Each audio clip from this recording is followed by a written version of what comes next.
So have lunch, how civilised. We used to do that all the time in publishing, and nothing ever got done on those afternoons. So we used to work like crazy in the morning, knowing that nothing would get done in the afternoon. And I mean nothing. Well, look at that, a Becker Traffic Pro. Yeah. Holy shit, they were ridiculously expensive when they were new. Like as expensive as a used car when they were new then. I know, as fitted to 911s, Ferrari 360s, 355s. It's not exactly sumptuous, but I'm enjoying the leather. Yeah. These seats have barely been sat in. I don't think they have been sat in, actually. They've never once seen the sweaty arse of a northern prostitute. This thing drives well. Oh, it's To fantastic. say there's three of us on board. Yeah, you want to try driving it? You can drive it back if you like to a road test. Oh, how about that? Wow, it's got parking sensors. Yeah. Good We did it. God, really? It's got parking sensors. Ah, it's got everything, this. Becker Traffic Pro, electric sunroof, air conditioning, heated seats, bum warmers. Wow. How does this work? Does it pull out or does It's it... on the right hand side. on the right hand side? On the side. On the side. It's not electric, is it? No, it's a lifty uppy, slidey forward. Lifty uppy, slidey forward. Oh, no. Oh, that's the up and down, I think. There's lunch on the back seat with me. Steve's going to drive the car back, which will be much safer than normal. If I can get it to behave. It's an automatic. This is automatic. Yeah. That Yes. doesn't look like an automatic gear changer, does it? With a sequential shifting option. That's the BMW Steptronic, which was rebranded as Step Speed for. Oh yeah, With the it Rover was, wasn't group. it? That looks like a weird addition. That looks like they didn't really ever think about it. AT. Where are we going? I don't know where I am. You have to direct me. Not a problem. Down the bottom. Yeah. And chuck a left at the T. Initial impressions of the wheel are good. Handbrake's on. Is it?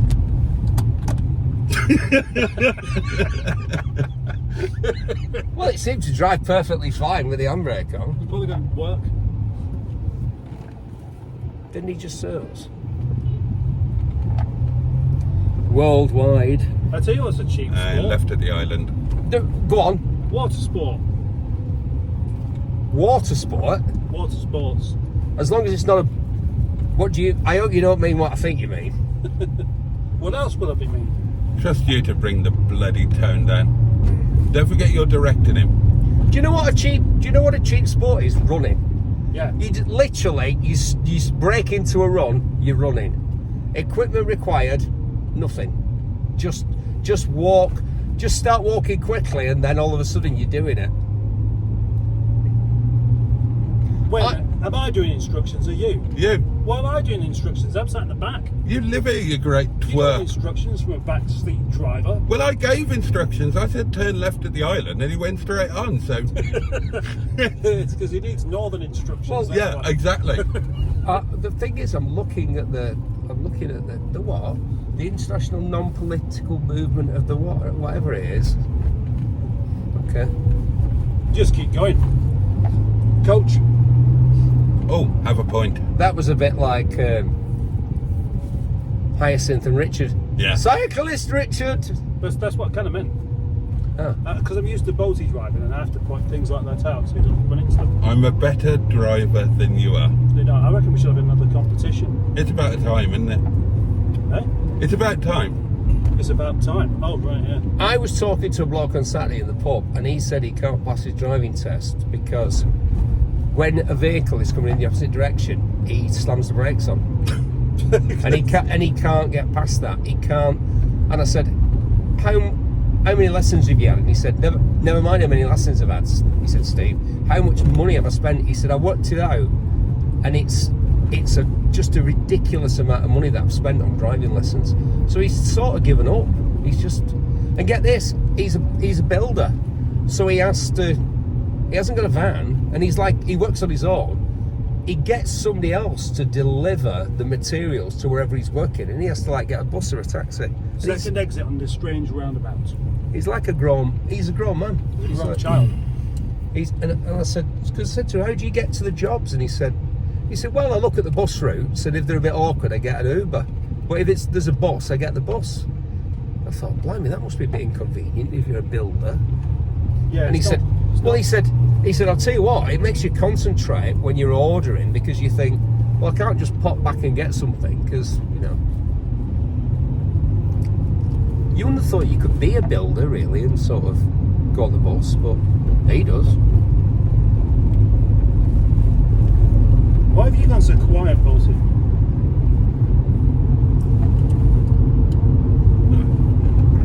Just leaving the floor clear for you to do your stuff, dear boy. What stuff am I doing? Giving directions. Oh, right. Ice cream van. Now we're about to approach Junction, where very famously Mustard was carrying out a test drive and managed to crash the car. Live on YouTube. Wow. Yeah, that's not actually true. It is. Well, I didn't crash the car, I was crashed into.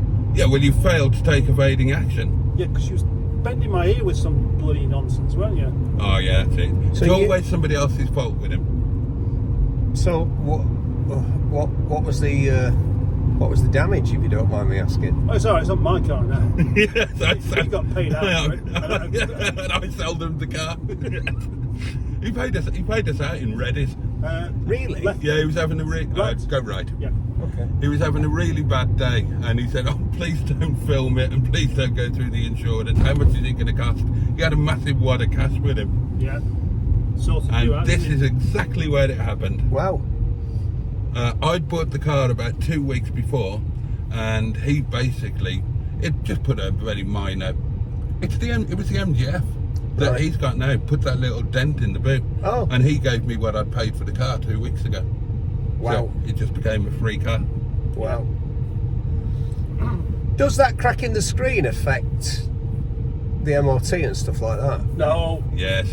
No, but Well, they've got, it would do. they've got like a blank that they put on the windscreen, haven't they? A blank. To test, yeah, you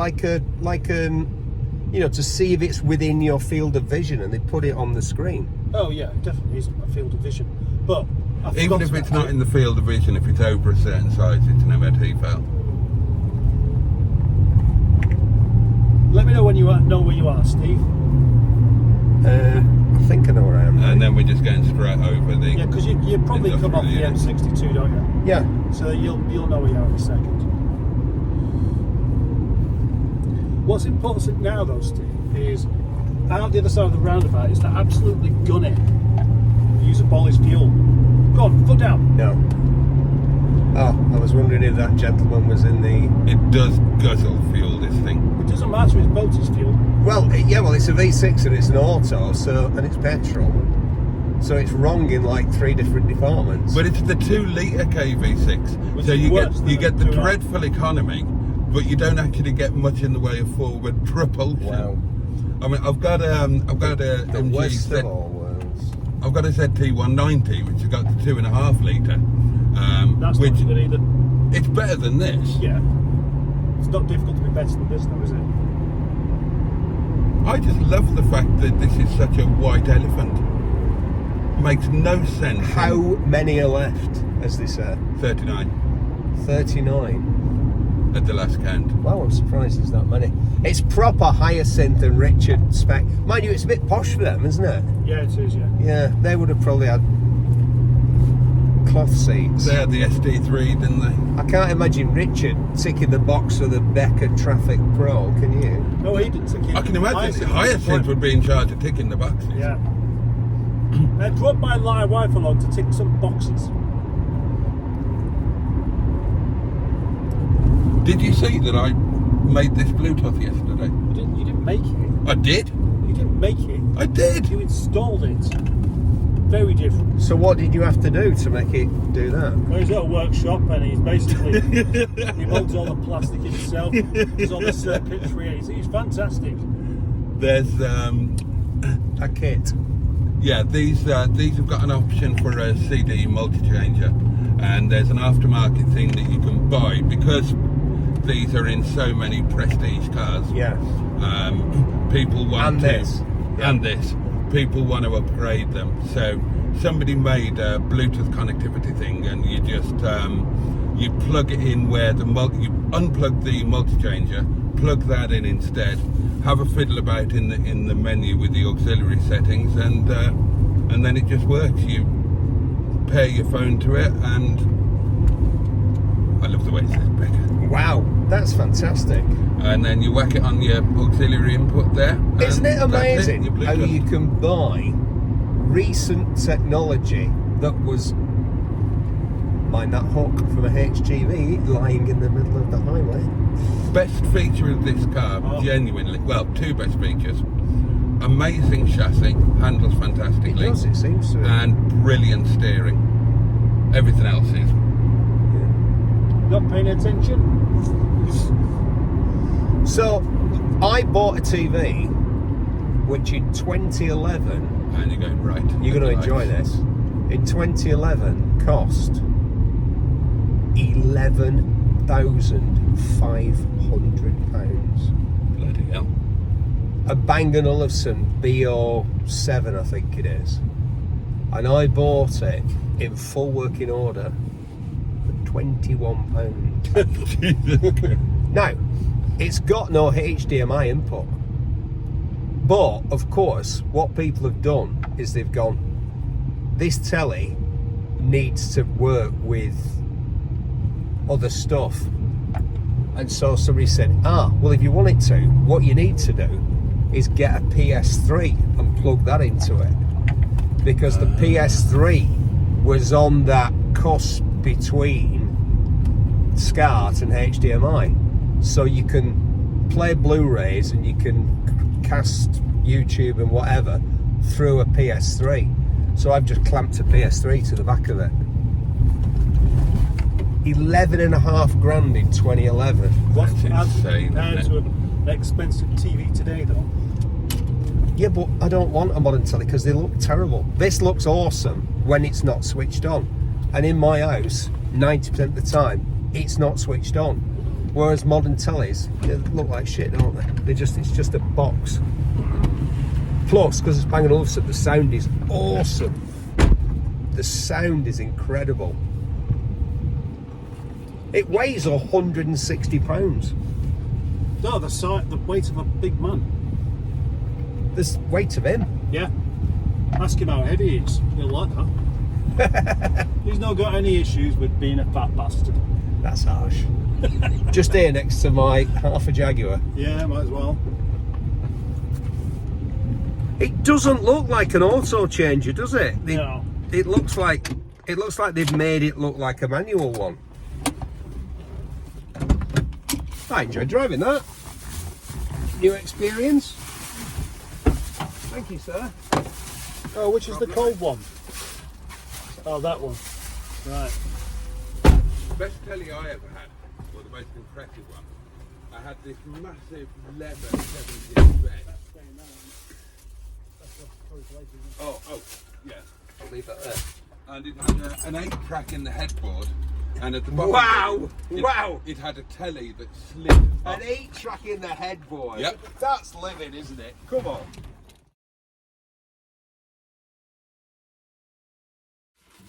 This chap here is just this huge fairy who's a motoring journalist. Used to be in a program called Top Gear before it stopped being a motoring magazine, I believe. Yes, on this machine, and it sort of stopped as I walked by him. And he went, "You're him. You're the guy of Talk TV." I thought, oh right, because I have subsequently had other things that I've done since Top Gear, and some people know me for that. Like some people would know me as the voice of Rustlers, not to tasty in 70 seconds. Now that's what I call fast. Oh shit, yeah. Is that you? Or every house should have a mouse, only from Black & Decker. Yeah, that's me. Bloody hell. I thought that was Alan Partridge. For years, what with my accent? Jason Manford stole my gig. Jason Manford, I hate you. I don't hate Jason Manford. The thinking man's Peter Kay. I was on the Today programme the other day, on Radio 4, and it was Which day? a surreal moment because when they were saying, just hang on, you were speaking to Abel Rajan and Nick Robinson. I was like, oh, right, okay. Because I listened to that. And, I've done thousands of hours of radio, but when he said, and we're joined now on the Today programme by Steve Perry, I thought, I almost wanted to go, really? Really, me? So the nice lady, the failed actress that does the traffic, they're all failed actresses that does the traffic report. Well, they are. Doesn't mean they're not nice, it's just, Anyway, she's doing the traffic report, she's going, in Sheffield, there are roadworks on the main road going into the city, and in Bristol, Don't talk to me about Noel Edmonds. Oh, he's one of my mates, how dare you? That's one of my celebrity chums, Noel. I have a pretty highly tuned predisposition for violence. And my hobbies are riding motorbikes and lifting very heavy weights. So I've had to be dragged off a member of Status Quo at one point because he not having a go at James, cracking bloke. You think I've never met him? Yeah, Is he a nice guy? Yeah, but he's got his own agenda, and he's.